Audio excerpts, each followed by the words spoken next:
képp koo xam ne bëgg nañoo topp bu abonné ci chaîne bii rek di Mbacke Kadior TV luñ dugal ci dana ko am en exclusivité jërë ngeen jëf.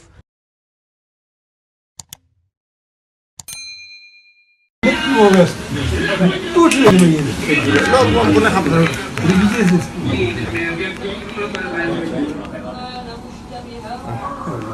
bi ci des moo di jotaay bii dañ ciy feddali sama gars yi sëñ Tuubaa gën a feddali sama laataay. sëñ Tuubaa nangul na la ko biir. jërëjëf nangul na la ko biir. waxuma sëñ Tuubaa waaye nga nangul ma ko rek. nangul na la ko jaarale ko sa wajur ba wees ay Cheikh Ibrahima Mbacke. ak nam lépp moo wees tuuti la ñu yéene loolu moom bu ne xam na bi ci des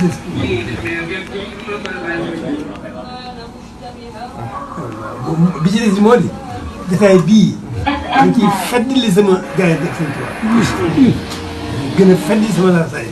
sëñ Tuubaa nangul na la ko biir. jërëjëf nangul na la ko biir. waxuma sëñ Tuubaa waaye nga nangul ma ko rek. nangul na la ko jaarale ko sa wajur ba wees ay Cheikh Ibrahima Mbacke. ak nam asalaamaaleykum mbokk yi yéen ñi nga xam ne yéen a baaxoo ànd ak chaîne bii di Mbacke Kadior TV à partir d'aujourd'hui gën nañ koo yaatal ci YouTube bi képp koo xam ne bëgg nañoo topp bu abonné ci chaîne bii rek di Mbacke Kadior TV luñ dugal ci dana ko am en exclusivité jërë ngeen jëf.